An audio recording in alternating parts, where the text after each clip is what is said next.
MCNY is pleased to celebrate Dr. Painter's numerous achievements and to confer upon Nell Irvin Painter the degree of Doctor of Humane Letters, honoris causa.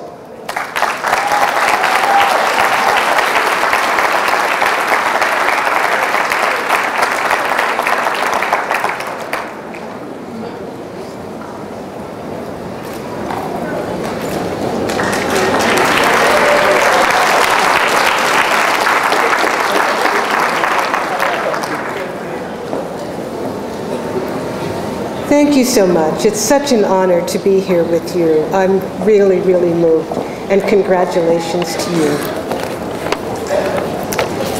Congratulations, young people, no matter your age. For as students and graduates, your spirits are young and vital.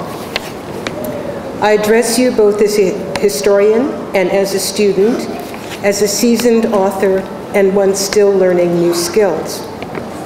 Having written several books of history, as you just learned, I'm now a graduate student in painting. And as a student, I'm keenly aware of how much work you have put into the years leading up to your degrees. So we need first to celebrate your achievement.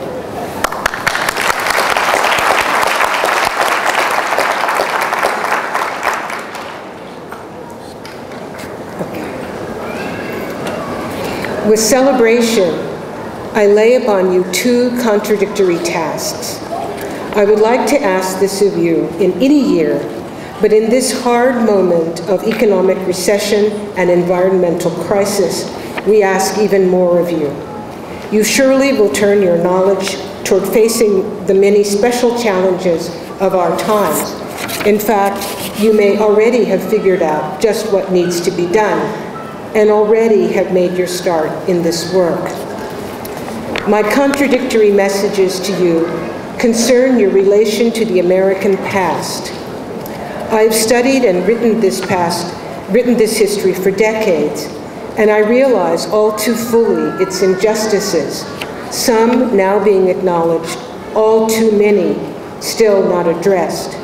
And I know the rivers of blood, the oceans of pain, and the mountains of hard-won treasure sacrificed during the long eras of unfairness.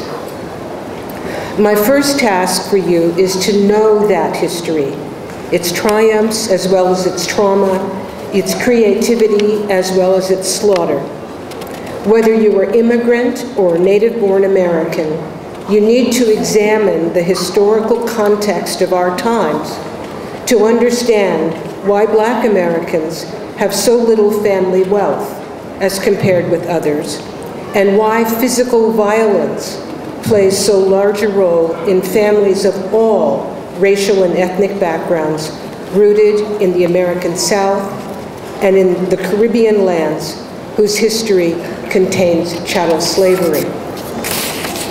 You need to know the role of 20th century residential segregation in order to grasp its material dimension and in order to reckon what the ability to buy a home means in terms of family wealth.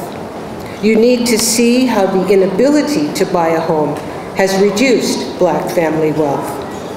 I'm speaking now of a history that is less than half a century old. I'm relieved to be able to say that things are different today.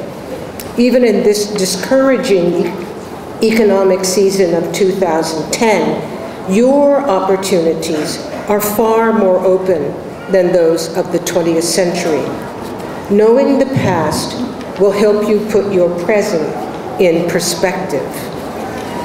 Now for the second task, which contradicts what I just said. I want you to seize your opportunities and look past your setbacks as though there were no U.S. history of racial discrimination. Avert your eyes from that cruel history. Pretend it never existed, and ours were a time of complete fairness. I want you to rear your children as though the world were theirs for the taking, and as if only creativity lay in their past, as if hard work always paid off, as though every opportunity were open, as if the world were there and your oyster. Most important, I want you to ignore differences, whether of race, class, ethnicity, gender, or sexual orientation. I want you to collaborate across all those lines, to pretend that no barrier stood between us, so that we may all cooperate in the great work of healing our land, our seas, and our polity. Let us work together. Let us all work together. Thank you.